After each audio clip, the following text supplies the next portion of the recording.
कहीं हिंदू लोग मांग रहे हैं कि हमारे अस्तित्व का पहचान है। भारत की आत्मा राम है, भारत की आत्मा कृष्ण है और भारत की आत्मा भोलेनाथ है। तो ये तीन जगह तो कहीं कोई डाउट होना ही नहीं चाहिए।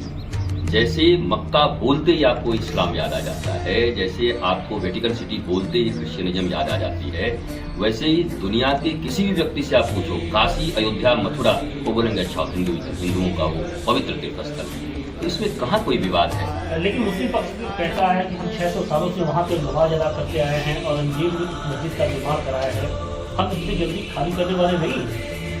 अब औरंगजेब उनके अपने हैं या उनके अपने यहाँ के हिंदू सनातनी हैं, ये बात बहुत सारे मुसलमान अब बोल रहे हैं। कुछ लोग बचे हैं जो बाबर को, औरंगजेब को, इन लोगों को अपना आइडियल मानते हैं। लेकिन कोई भी भारत का सच्चा मुसलमान, मैं आपको सत्य कहता हूँ, जो भारत की संस्कृति से जुड़ा है उसको पता है 10 पीढ़ियों आगे उनके भी दादाजी परदादाजी कोई न कोई हिंदू ही हैं। और बाद में उन्होंने अपनी पद्धति बदल ली।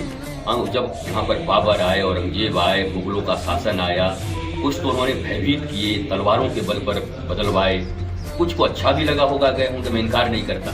लेकिन उनको पता है कि औरंगजेब के पहले की ये दुनिया है, औरंगजेब के पहले का भारत है। औरंगजेब इत्यादि सब मुगल जितने भी हैं, ये मुगलों का देश नहीं है ना, ये राम, कृष्ण और भोलेनाथ का देश है, ये शिवाजी का देश है, ये महाराणा प्रताप का देश है, ये उनका देश नहीं है। वो आए थे कुछ समय के लिए, उन्होंने शासन किया और शासन के दौरान कितने उन्होंने अनाचार अत्याचार किए ये पूरा समाज जानता है। मुझे लगता है थोड़े से भी जो संविधान के मानने वाले और भारतीय संस्कृति और धर्म के मानने वाले और हिंदू मुस्लिम एकता की बात करने वाले लोग हैं, बहुत सारे मेरे साथ हैं। मैं जब टीवी डिबेट पर बैठता हूं तो जितने भी इस्लामिक स्कॉलर हैं वो मेरे साथ खड़े रहते हैं, बोलते हैं सदगुरु जी की बातों का मैं विरोध नहीं करूंगा, क्योंकि वास्तव में हम सबों का देश यही है। तो काशी के मैटर पर, अयोध्या के मैटर पर और हमारे वृंदावन मथुरा के मैटर पर मुझे लगता है 90% मुसलमान भी तैयार हैं ये हिंदुओं को ही सौंपना चाहिए। चूंकि ये मामला कोर्ट में चला गया है, अब कोर्ट के द्वारा ही फैसला होगा। बेहतर तो ये होता कि भाईचारा के नाते हमें दे देते, लेकिन उन्होंने ये किया नहीं। तो कहीं न कहीं संवेदनहीनता थी, संवेदनशील तो थे नहीं वो कुछ लोग। पर मेरा विश्वास है कि काशी हमारी थी, हमारी है, हमारी रहेगी। और ये पूरा स्थान, पूरा कॉरिडोर और पूरा जहाँ जिसकी बात आप कर रहे हैं विवादित जगह की, विवादित है नहीं, विवादित बनाया गया है, वो आकर के आपके घर में हमला करके आपके घर को 600 वर्षों से ताला लगा के रह ले और आपके जब आने वाली पीढ़ियां मजबूत होंगी तो अपनी संपत्ति को छोड़ देंगे। लेकिन जो काशी और मथुरा का जिक्र होता है तो किसी तो बर्फी का है, तो 1991 का है।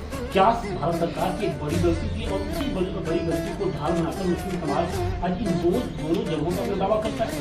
इस बात को बोलने में कोई भी शर्म और संकोच नहीं होना चाहिए कि प्लेसेस ऑफ वर्शिप एक्ट बनाए ही गए थे इसीलिए ये स्थान हमें न मिल सके। और तत्कालीन भारत सरकार ने किस दबाव में कैसे इसको बनाया, क्योंकि संसद का ये मामला है, संसद में बहुमत जिसका होता है वो नियम कानून बना देते हैं। अब हमारे पास भी, इस सरकार के पास भी नियम कानून है, प्लेसेस ऑफ वर्शिप एक्ट में ये आता भी नहीं। अगर वो जिस दिन बाधा आएगा, मुझे पूरा विश्वास है सनातनी और राष्ट्रवादी सरकार इस बाधा को भी दूर कर देगी।